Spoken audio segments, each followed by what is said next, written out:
it is day 3 after surgery. So yesterday I had my hair washed for the first time, and that was done at the clinic.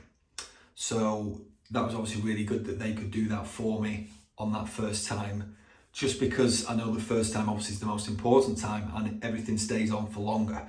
So what they do first is they put on this lotion. So the lotion goes on all areas. So obviously the receiver area, which for me is the front and the crown. Hopefully you can see that. And then also the donor area. So you put that on and it does look like jizz. I'm not gonna lie, the way you've got to put it on, it looks quite a thick, clear-ish thing. You leave that on. So yesterday they left it on for 40 minutes and then you wash it off. Today, and for the rest of the 10-day cycle of hair washing, you leave it on just for 20 minutes. So that was put on all 3 areas and then washed off, sprayed off with this. Now I'm working in a small bathroom over the sink, so with the bottle I've got to lay my head back and spray. So I had my girlfriend to help me with this, and you know, been together for a while, but it did cause a few little arguments, because obviously she doesn't want to do anything that messes it up, but I was getting really impatient and just saying, come on, get on with it, because I'd shown her the instructions that I received from the clinic. I'd explained it as well, and then I'd also, we watched the video that Elite Hair Transplant Clinic have created and put on their own YouTube. So I'll put the link in here, so definitely watch that. The process from start to finish took a lot longer than it probably should have done, because it was the first time we were doing it. So once that lotion's all washed off, so sprayed off, and it didn't come off easily, so it does take a while. Now, where I am over the sink, and I've got like a stool, and I was leaning backwards, it was tricky, so some of it did run down the back. So I had a towel behind me to catch all that, which obviously is going to go straight in the wash. But overall, not an easy experience, not an easy thing to do. And especially, I mean, some people do this by themselves. I would certainly recommend having, a partner or somebody to help you with it. And once it's washed off, you then put the shampoo, which is here. So this is like a foam, and you put quite a lot on, and it just kind of sits on there as foam, again in all 3 regions. Leave that on for only a couple of minutes like you would with normal shampoo, and then again spray that off. And then once all that's off, dry your head with kitchen towel. So you can't use a cotton towel, because obviously some of the fibers might stick into the hair or pull the hair. So I was a little bit skeptical, thinking that even kitchen towel will leave some like little bits in your hair or whatever, but it didn't pick up anything at all. So that was really good. And then once the whole head is dry, you then put the lotion back on the back, on the donor area. You just put this on and use it as a cream. So I've had this on now for the last 20 minutes, and it's just slowly soaking into my head, and it's obviously helping, replenish the donor area. So as you can see, my head is still swollen. So it's day 3 after surgery. I've still got the headband. So this did get a bit wet as we were doing it. So I'm just waiting for this to dry more, and then I'll be putting this back on, wearing it for the rest of today, and then cutting it off tonight, because obviously you take it off at night time anyway, but after today I don't need it. So you can see some bruising a little bit, and I've got my girlfriend to take some pictures.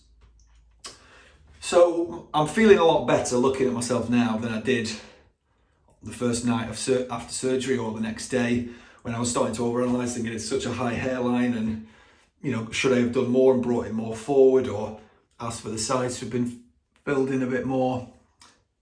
I think it is just a process that every day, especially this first couple of weeks, every day I'm going to slowly notice it looking slightly better as my head goes down and that kind of thing.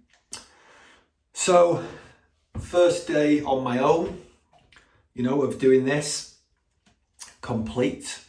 So now for the next 8 more days, I've got to do the same thing again.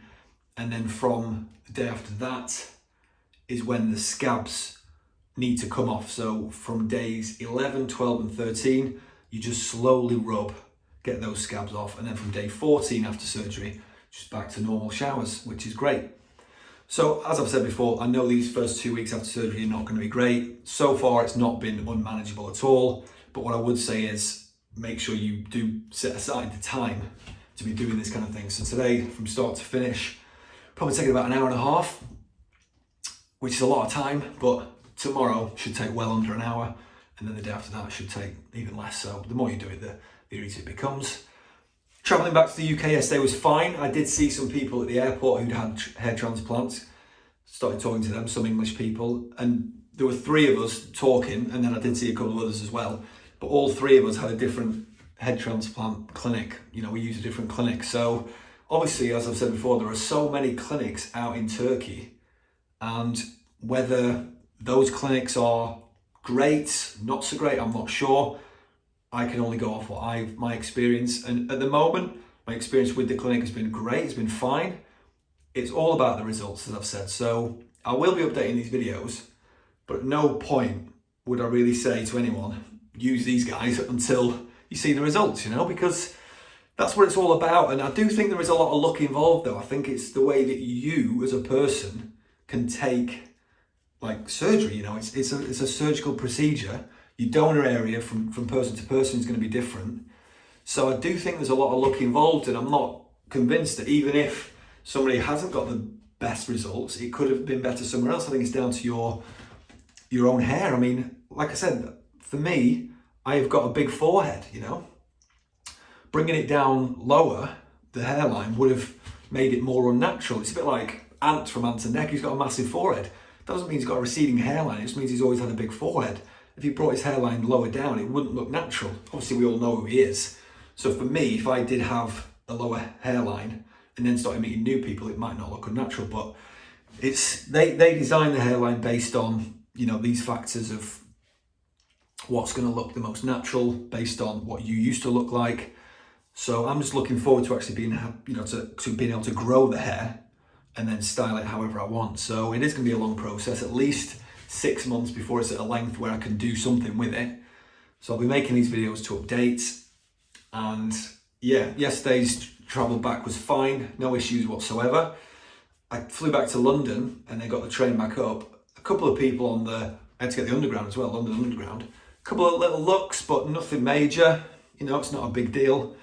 So yeah, in terms of traveling to Turkey, it's just a long journey really, 4-hour flight, hassle of getting to an airport, but so far so good, and we'll just have to keep seeing what progress is made.